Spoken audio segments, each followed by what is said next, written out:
menderitaku, sebab Dia baik, Dia sungguh baik.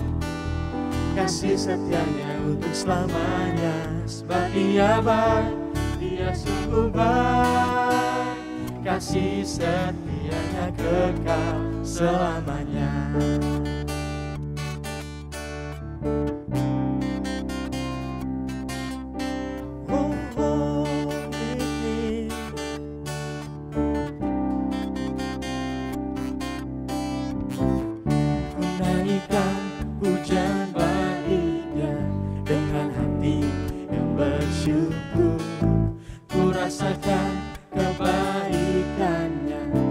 Sepanjang hidupku, sebab Dia baik, Dia sungguh baik. Kasih setianya untuk selamanya, sebab Dia baik, Dia sungguh baik. Kasih setianya kekal, sebab Dia baik, Dia sungguh baik. Kasih setianya untuk selamanya, sebab Dia baik, Dia sungguh baik. Kasih setianya kekal. Oh, oh, oh.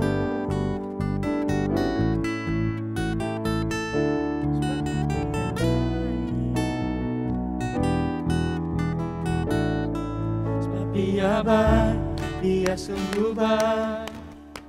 Kasih setianya untuk selamanya, sebab Dia baik, Dia sungguh baik. Kasih setianya kekal. Oh, sebab Dia baik, Dia sungguh baik. Kasih setianya untuk selamanya, sebab Dia baik, Dia sungguh baik. Kasih setianya kekal. Kasih setianya kekal. Kasih setianya kekal selamanya.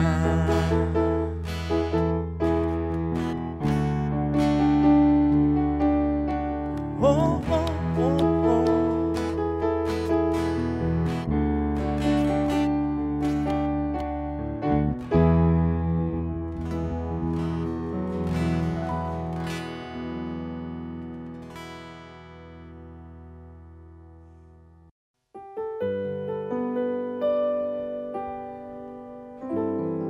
Terima kasih Tuhan, terima kasih Bapa. Kami mau menyembah-Mu di tempat ini Tuhan. Terima kasih Tuhan. Saat ku masuk ke hadirat-Mu, membawa persembahan ke tempat kudus-Mu, pujian menaikkan sembahku berikan bagi-Mu Allah yang mulia, dan Kau layakkan-Ku menghampiri-Mu, melihat tahta kemuliaan-Mu. Pujian ku naikkan, sembahku berikan bagi-Mu Allah yang mulia. Oleh kuasa darah-Mu Kau telah tebus dosaku, kekudusan-Mu melingkupiku, kasih-Mu mengalir memulihkan hidupku. Sungguh besar anugerah-Mu, Kau selamatkan hidupku. Ku menjadi ciptaan yang baru oleh kuasa darah-Mu.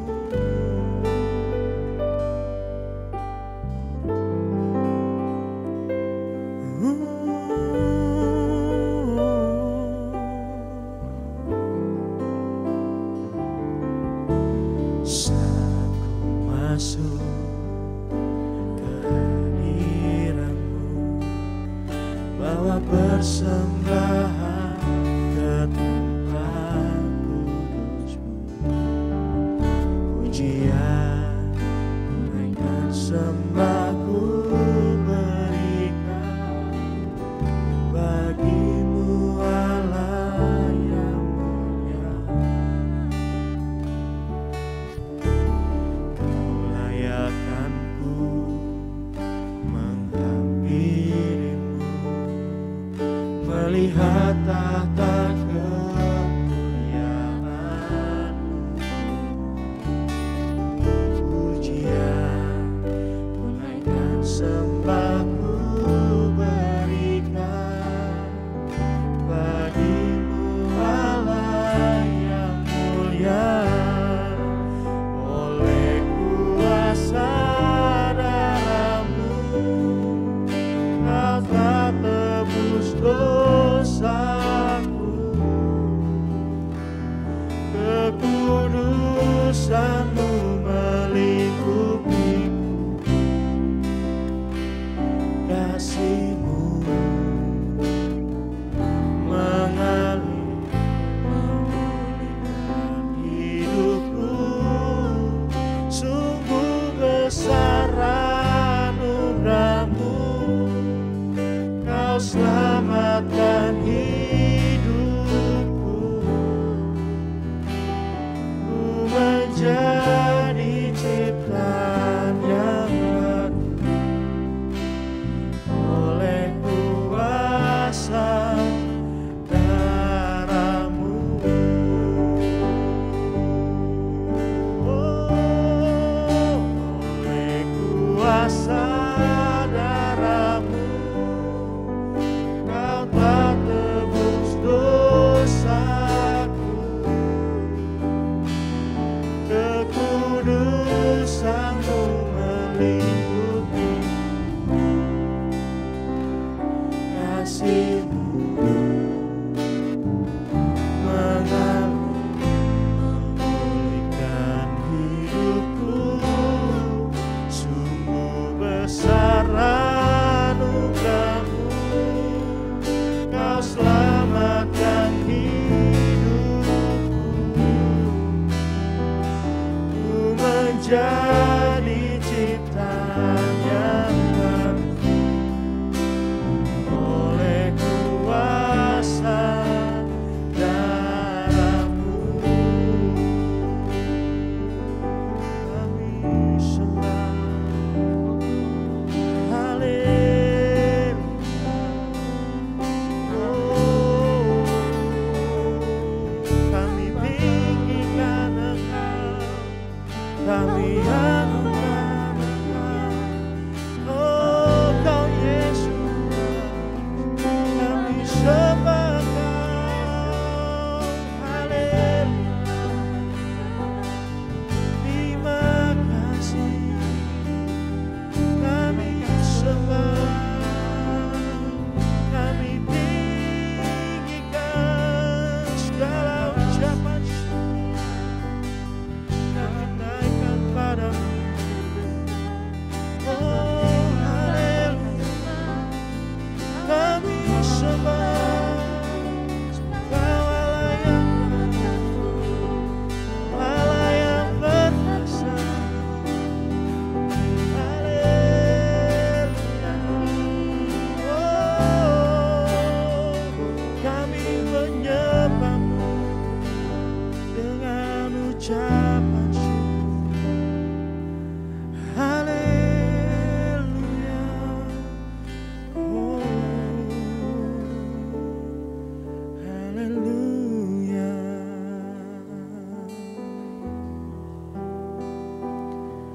Kami sembah.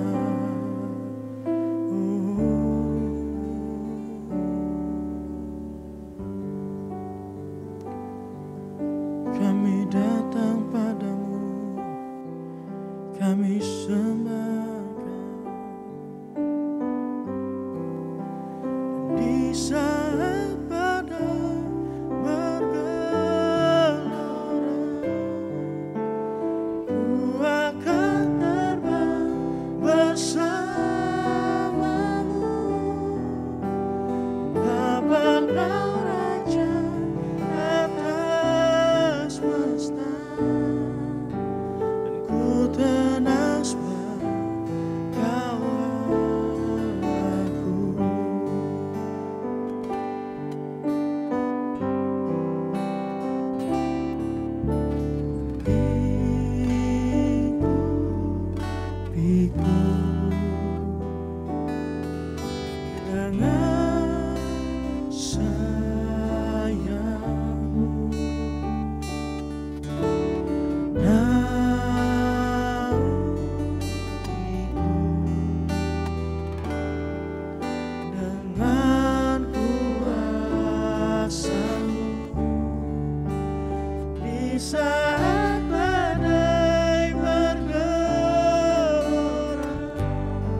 Di saat badai bergelora, ku akan terbang bersamamu.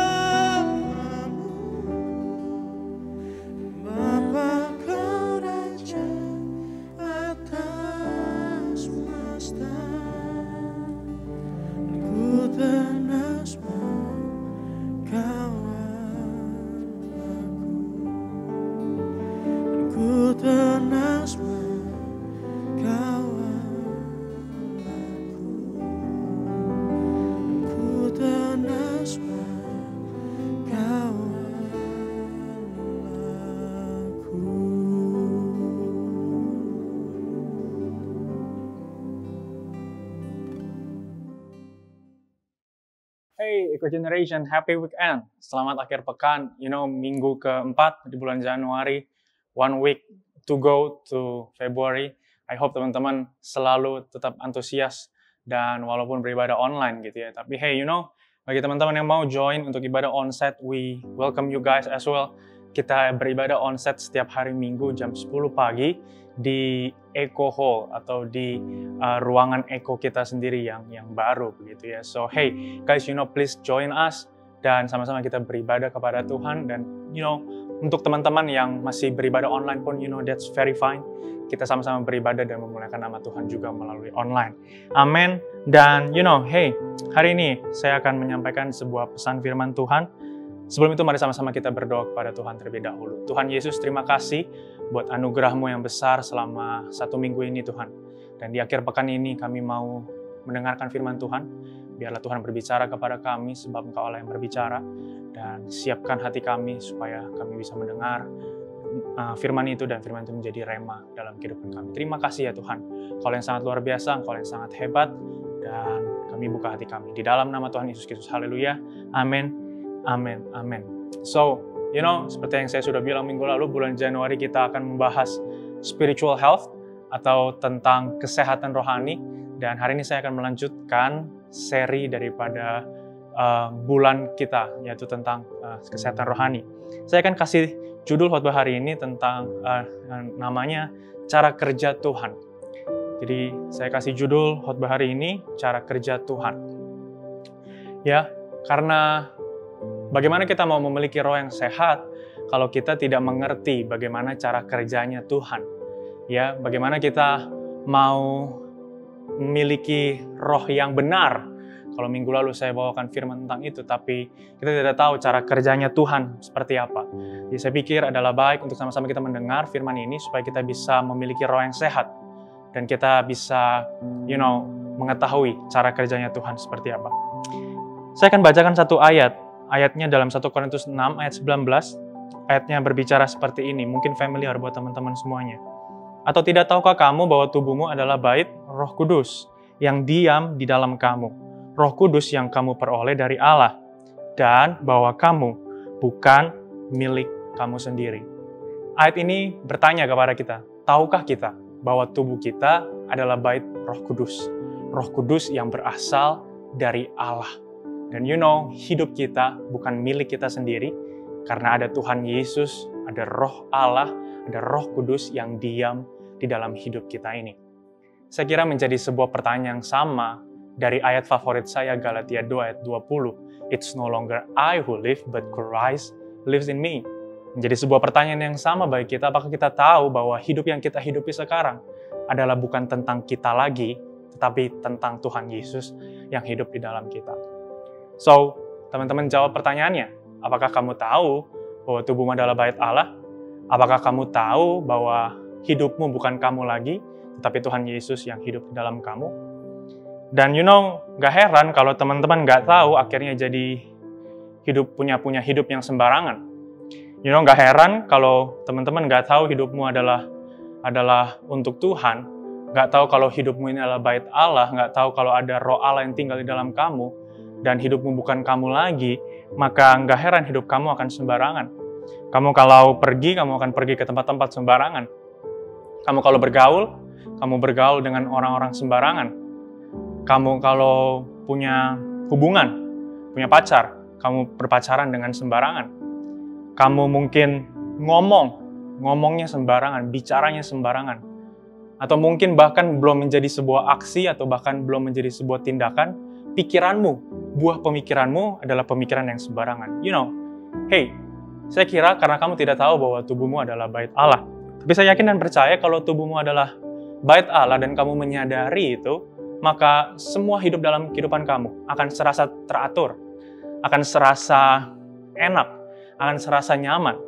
Dan ini harusnya menjawab kebutuhan kita. Kita akan sering tanya, mana yang baik, mana yang benar, mana yang sejati, mana yang bagus, mana yang, dan segala macamnya.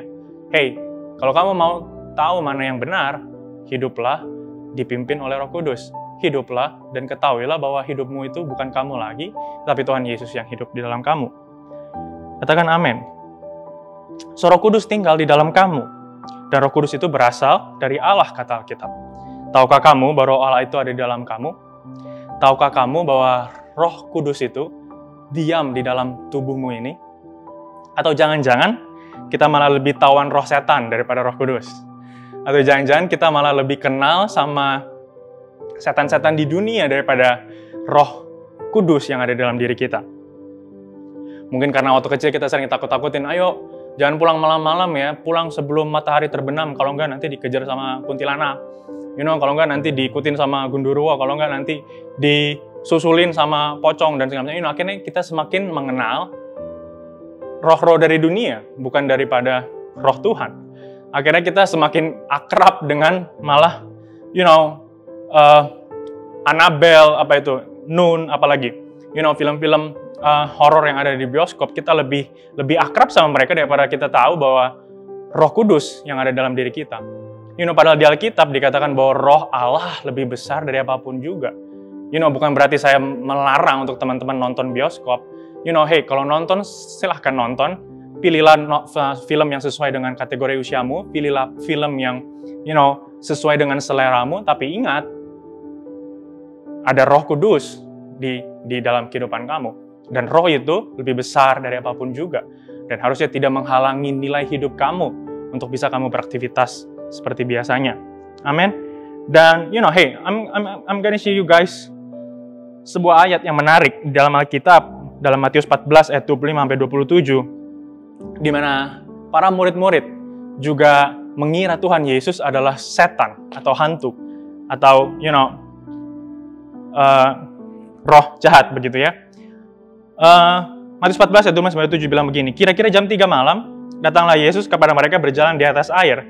Ketika murid-muridnya melihat dia dan berjalan di atas air itu, mereka terkejut dan berseru, itu hantu, katanya. Lalu berteriak-teriak karena takut. Tapi segera Yesus berkata kepada mereka, tenanglah, aku ini, jangan takut. You see, murid-murid Tuhan Yesus loh. Mereka adalah orang-orang yang selalu bersama-sama dengan Tuhan Yesus. Mereka adalah orang-orang yang mendengar firman Tuhan. Mereka adalah orang-orang yang mendengar pengajaran Tuhan Yesus. Dan mereka selalu bersama-sama dengan Tuhan Yesus. Tapi ketika malam itu, jam 3 malam katanya, jam 3 subuh, mereka sedang memancing di Danau Galilea. Karena, biasanya kegiatan mancing adalah di malam hari. Karena ada angin malam dan angin pagi. Dan, katanya itu adalah paling efektif di pagi hari seperti itu ya. Dan, tiba-tiba Tuhan Yesus berjalan di atas air. Dan menghampiri mereka di Danau Galilea itu. Dan mereka ketakutan, mereka pikir, itu hantu, itu setan, itu roh jahat, itu bukan Tuhan Yesus. Dan Tuhan Yesus langsung membenarkan dirinya, jangan takut, ini aku, ini aku, jangan takut, Tapi yang saya mau bilang gini, Tuhan itu adalah roh. Tuhan Yesus adalah 100% Allah dan 100% manusia. Dan Allah itu adalah roh. Tuhan Yesus adalah roh. Dan maksud saya begini, saya mau bilang bahwa Allah itu bisa datang kepada kita dengan wujud yang berbeda daripada yang manusia bisa tawarkan. Tuhan Yesus bisa bantu kita dengan caranya yang ajaib dan luar biasa dan berbeda dengan yang manusia bisa tawarkan. Ngerti maksud saya? Jadi sometimes bukannya kita yang tidak tahu bahwa Tuhan itu ada atau tidak, sometimes bukannya kita tidak sadar bahwa Tuhan itu mengasihi kita atau tidak, tapi kita yang nggak ngerti cara kerjanya Tuhan. Terbukti dengan murid-murid, ketika Tuhan Yesus berjalan di atas air, mereka kira itu adalah hantu. Ketika Tuhan Yesus menghampiri mereka bilang itu adalah hantu. Ya walaupun di pagi hari dan situasinya mungkin mereka dalam situasi ketakutan, tapi lihat, I think sama dengan kehidupan kita sekarang. Tuhan menunjukkan kebesaran dan kuasanya, Tuhan menunjukkan keajaibannya. Berjalan di atas air adalah sebuah keajaiban, bukan? Dan tapi yang kita kira adalah, oh itu bukan Tuhan Yesus. Yang kita kira adalah, oh itu something else. Oh itu bukan daripada Tuhan. Oh itu bukan pekerjaan Tuhan. Jadi poinnya adalah yang saya mau sampaikan di sini bahwa bukannya Tuhan yang nggak ada, bukannya Tuhan yang tidak bekerja, tapi kita yang tidak mengerti cara kerjanya Tuhan. Bukannya Tuhan tidak mengasihi kita, tapi kita tidak tahu bagaimana cara Tuhan mengasihi kita. So saya mau bilang gini, satu ayat lagi, 1 Korintus 2 ayat 12. dibilang bahwa kita tidak menerima roh dunia, tetapi roh yang berasal dari Allah. Perhatikan baik, kita tidak menerima roh dunia, tetapi kita menerima roh yang berasal dari Allah. Supaya kita tahu apa yang dikaruniakan Allah kepada kita. Perhatikan baik, kita tidak menerima roh dunia, tapi kita menerima Roh Kudus yang datangnya daripada Allah. Dan perhatikan baik, Roh Kudus itu membantu kita supaya kita tahu apa yang sedang Allah karuniakan kepada kita. Make sense enough? Artinya bukan Tuhan yang tidak memberkati kita loh. Bukannya Tuhan yang tidak mengasihi kita loh. Bukannya Tuhan yang tidak peduli sama kita. Tuhan peduli sama kita di setiap musim kehidupan kita. Tuhan sayang sama kita lebih daripada manusia bisa sayang kepada kita. Tetapi kita yang tidak mengerti bagaimana caranya Tuhan mengasihi kita. Kita tidak mengerti bagaimana cara kerjanya Tuhan. Cara pedulinya Tuhan. Cara kerjanya Tuhan dalam kehidupan kita. Amin. Jadi terkadang bukan Tuhan yang gak bekerja, tapi kita yang gak ngerti cara kerjanya Tuhan. So, bagaimana kita tahu cara kerjanya Tuhan? Untuk mengetahui cara kerjanya Tuhan, kita harus mengetahui sifat Allah itu sendiri. Jadi untuk mengetahui cara kerjanya, kita harus mengetahui sifat-sifat Allah.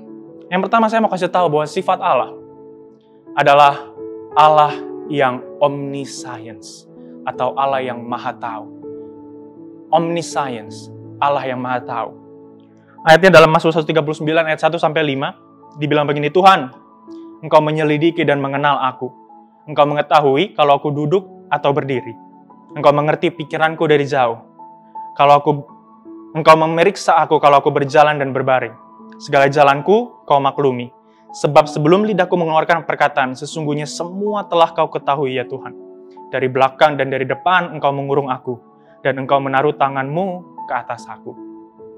Perhatikan baik, Tuhan tahu setiap kehidupan kita. Dia tahu awal kehidupanmu dan akhir kehidupanmu. Dia tahu segala-galanya. Dia tahu keluar masukmu. Dia tahu kehidupanmu seutuhnya. Bahkan sebelum perkataan yang keluar dari mulut kamu, Tuhan udah tahu, artinya Tuhan tahu isi hati kamu. Tuhan tahu isi pikiran kamu. Tuhan tahu semua-muanya daripada kamu. Tapi yang menjadi pertanyaan, kamu kenal nggak sama Tuhan yang menjadi pemilik kehidupan kamu? Pertanyaan, kamu tahu nggak sama Tuhan yang tahu sama kamu? Hello? Kamu tahu nggak kalau Tuhan itu mengerti dan sayang banget sama kamu?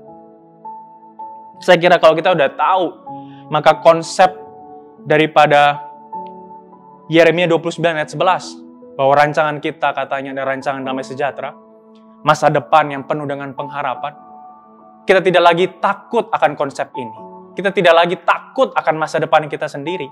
Kita tidak lagi bingung, kita tidak lagi gentar, kita tidak lagi kecewa, kita tidak lagi pusing dengan masa depan kita sendiri. Karena kita mengerti sekarang bahwa cara kerjanya Tuhan, Dia adalah Allah yang maha tahu. Bahwa cara kerjanya Tuhan, Dia mengerjakan dengan segala kemahatauannya. Dan jangan sok tahu, dan jangan coba-coba cari tahu apa yang Allah sudah tahu. Mengerti maksud saya? Maksudnya jangan kalau rancangan Tuhan adalah damai sejahtera, maka jangan coba-coba untuk tidak damai sejahtera dalam kehidupan kamu. Kira-kira saya mau bilang begitu. Kalau masa depan kamu, kalau kamu tahu masa depan kamu adalah masa depan penuh dengan pengharapan, jangan coba-coba putus asa dan putus harapan dalam kehidupan kamu. Sama-sama bilang amin. Jadi Allah itu bekerja dengan kemahatauannya. Karena itu adalah sifat Allah. Dia omniscience, Dia Allah yang maha tahu. Jadi bagaimana cara kerjanya Tuhan? Dia bekerja dengan kemahatauannya. Dan kita hanya perlu taat kepada Dia.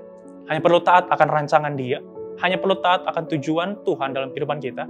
Hanya perlu taat akan setiap perintah-perintahnya. Dan saya yakin masa depan kita akan menjadi masa depan yang penuh dengan pengharapan. Amin. Yang kedua, bagaimana kita tahu cara kerjanya Tuhan? Yang kedua, Dia adalah Allah yang omnipresence atau maha hadir.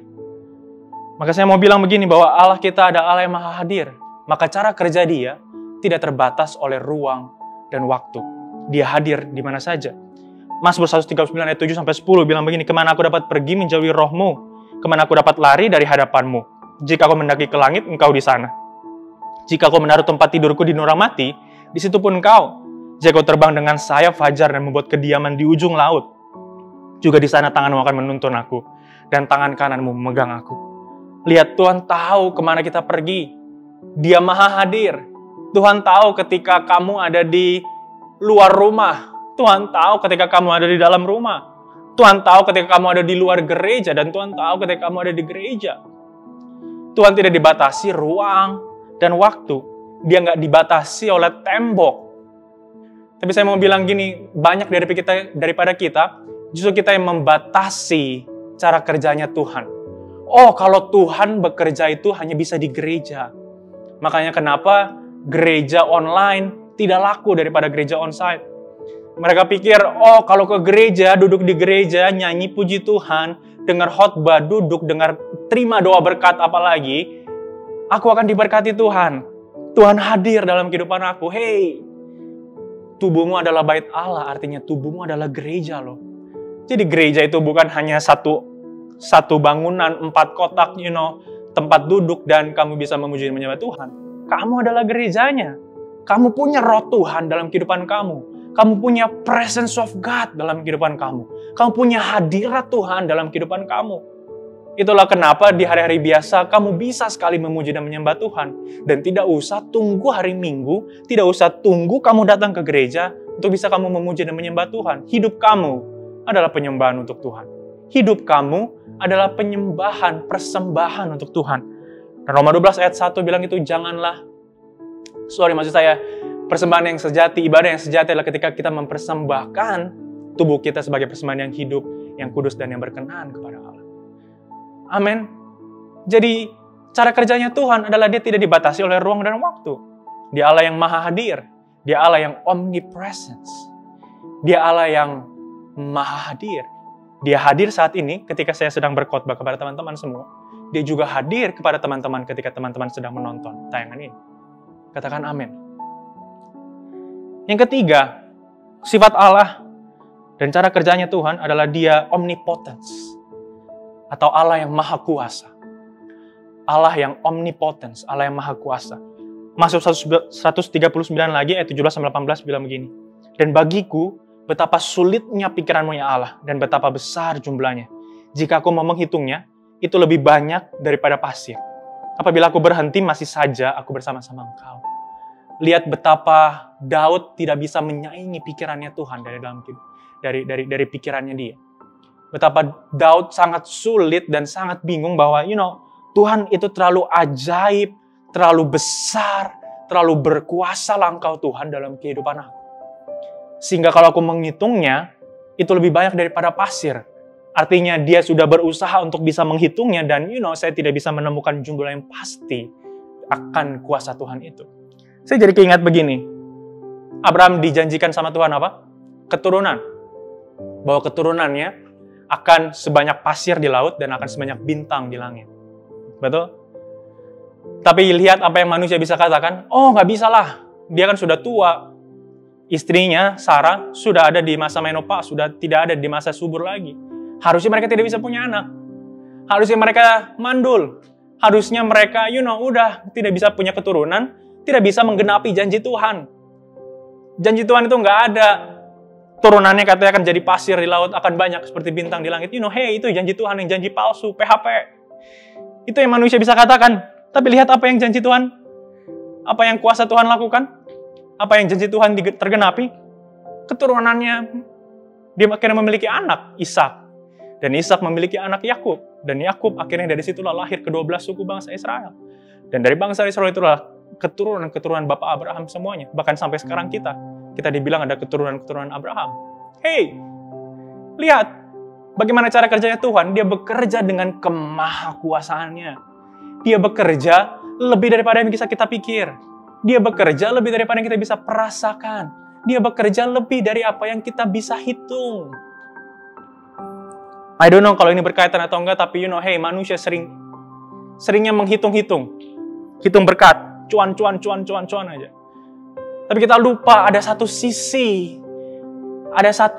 spiritual yang manusia itu nggak bisa hitung. Berkat, ada berkat jasmani, ada juga berkat rohani. Ada berkat yang bisa dihitung, ada berkat yang tidak bisa dihitung. Kamu sekarang nih dengar khotbah, itu adalah berkat rohani bagi kamu. Dan kalau kamu nggak mau mendengar khotbah, mungkin karena kamu pikir, oh aku nggak dapat duit dari khotbah. Hey, berkat bukan hanya secara jasmani, tapi ada rohaninya juga. Dan kamu tidak bisa menghitung itu. Kamu tidak bisa menghitung kasih Tuhan. Kamu nggak bisa menghitung berkat Tuhan. Kamu nggak bisa menghitung pikiran Tuhan dalam kehidupan kamu apa. Hey, Tuhan bekerja dengan kemaha kuasaannya. Tuhan bekerja dengan kemaha hadirannya. Tuhan bekerja dengan kemaha tahuannya. Teman-teman semuanya, saya sudah sampaikan 3 poin. Hari ini, mari sama-sama kita tundukkan kepala kita. Biar hari ini menjadi komitmen bagi kita bahwa Tuhan, aku mau memiliki roh yang sehat dalam kehidupan aku. Aku sudah tahu tentang cara kerjanya Tuhan.